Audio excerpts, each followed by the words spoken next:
안녕하세요. 오늘 여러분과 함께 좀 자세히 살펴볼 자료는요. 물류랑 공급망 분야, ESG 중에서도 많은 분들이 궁금해하시는 사회, S, 그리고 지배구조, 지 영역에 대한 내용입니다. 이게 환경, 이 못지않게 중요하잖아요.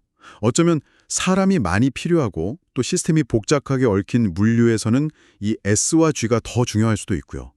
그래서 이 자료들을 통해서요, 물류 기업들이 진짜 주목해야 할 핵심 평가 기준, 그리고 좀 실질적인 개선 방안은 뭘지, 그 중요한 정보들만 쏙쏙 뽑아보겠습니다. 자, 그럼 바로 시작할까요? 먼저 사회, S 영역부터 보죠. 사람 이야기인데요. 물류는 결국 사람이 움직이는 산업이니까요. 어떤 점들이 핵심적으로 평가될까요? 네, 맞아요. 기본적으로 뭐 결사의 자유 보장이라든지 강제노동이나 아동노동 금지 같은 기본적인 노동인권, 이건 당연히 지켜져야 하는 거고요. 그리고 법에서 정한 근로시간 준수, 또 합당한 임금 지급, 이것도 뭐 기본 중에 기본이죠. 그렇죠. 여기서 조금 더 나아가면 물류 현장의 그 특수성 있잖아요. 그걸 고려한 기준들이 중요해요. 예를 들면 물류센터에서 일하시는 분들 근골격계 부담 줄이기 위한 인간공학적 설계 도입, 뭐 이런 것들이죠. 작업 환경 개선 같은 거요? 네, 이게 단순히 복지 차원을 넘어서요. 생산성이나 이직률에도 영향을 줄 수 있거든요. 또 화물차 운전자분들 연속 운전 시간 제한 같은 거 철저히 관리하는 것도 안전하고 바로 연결되고요. 안전관리 정말 중요하겠네요. 아, 그럼요. 안전은 뭐 아무리 강조해도 지나치지 않죠. 단순히 사고가 안 나길 바라는 게 아니라 좀 시스템적으로 예방하려는 노력이 중요해요. 그 ISO 45001, 그러니까 ISO 4500 같은 안전보건 경영 시스템 인증이 대표적인데요. 이건 체계적인 안전관리 시스템을 갖췄다는 일종의 국제적인 증명이니까요. 네네. 그리고 뭐 지게차 충돌 방지 시스템 같은 구체적인 기술 도입, 이런 것도 좋은 평가를 받고요. 여기서 좀 흥미로운 점은 그냥 사고 발생 건수만 보는 게 아니고요. 아차 사고, 그러니까 사고가 날 뻔했던 상황 있잖아요. 아, 네. 니얼미스요? 네, 맞아요. 그 아차 사고를 얼마나 잘 보고하고 관리하는지 이런 것까지 본다는 겁니다. 예방 시스템이 실제로 잘 돌아가는지를 확인하는 거죠. 그렇군요. 내부 직원 관리뿐만 아니라 이 공급망 전체를 봐야 하는 거네요. 협력업체 직원들의 인권 문제까지도요. 아, 정확합니다. 이제는 뭐 우리 회사만 잘한다고 되는 시대가 아니잖아요. 공급망 전체의 리스크를 관리해야죠. 그래서 협력업체에 대해서도 정기적으로 인권 실사를 하고요. 체크리스트 같은 걸로 점검하고 또 만약 문제가 발견되면 개선을 요구하는 그런 프로세스가 꼭 필요합니다. 네. 더 나아가서는 지역사회와의 관계도 중요해요. 단순히 물건만 나르는 게 아니라 지역 주민 고용에 기여한다든지 아니면 재난 같은 거 났을 때 구호물품 운송을 지원한다든지 이런 활동들이 다 S평가에 긍정적인 영향을 주거든요. 아, 그렇군요. S도 정말 중요하지만 그에 못지않게 중요한 게 바로 지배구조, G겠죠.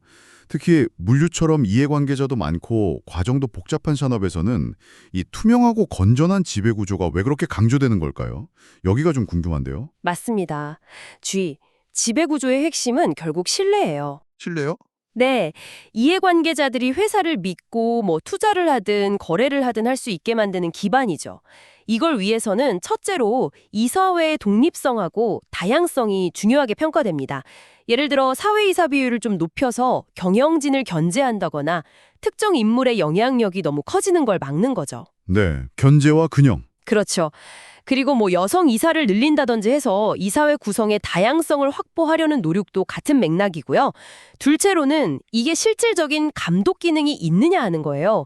감사위원회나 ESG위원회 같은 전문위원회가 그냥 형식적으로만 있는 게 아니라 실제로 제 역할을 하는지를 보는 거죠. 제대로 작동하는지. 네. 그리고 복잡한 순환출자 구조 같은 거 해소해서 지배구조를 좀 단순하고 투명하게 만드는 것도 중요합니다. 그 오뚜기 같은 기업들이 이런 지배구조 개선 노력을 꾸준히 보여주면서 좋은 평가를 받잖아요. 그렇군요.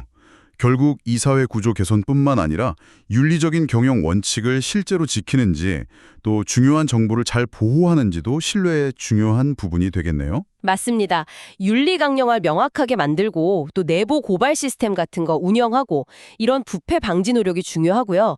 예를 들어 ISO 37301, 즉 ISO 3730일 같은 규범 준수 경영 시스템 인증 이런 게 있으면 회사의 의지를 보여주는 좋은 지표가 되죠. 네.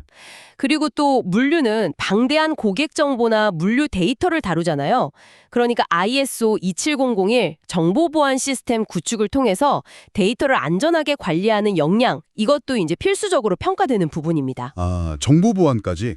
최근 ESG 논의에서 좀 새롭게 주목받는 흐름 같은 것도 있을까요? 네, 있습니다.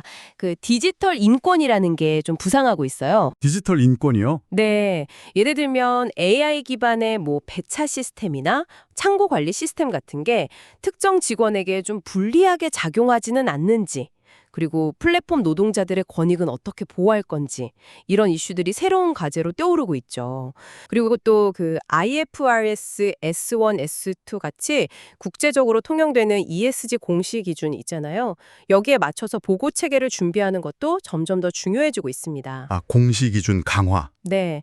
이게 결국 글로벌 투자자들이 요구하는 투명성의 기준이 높아지고 있다는 뜻이기도 하거든요. 여기서 여러분께 한번 질문을 드려보고 싶네요.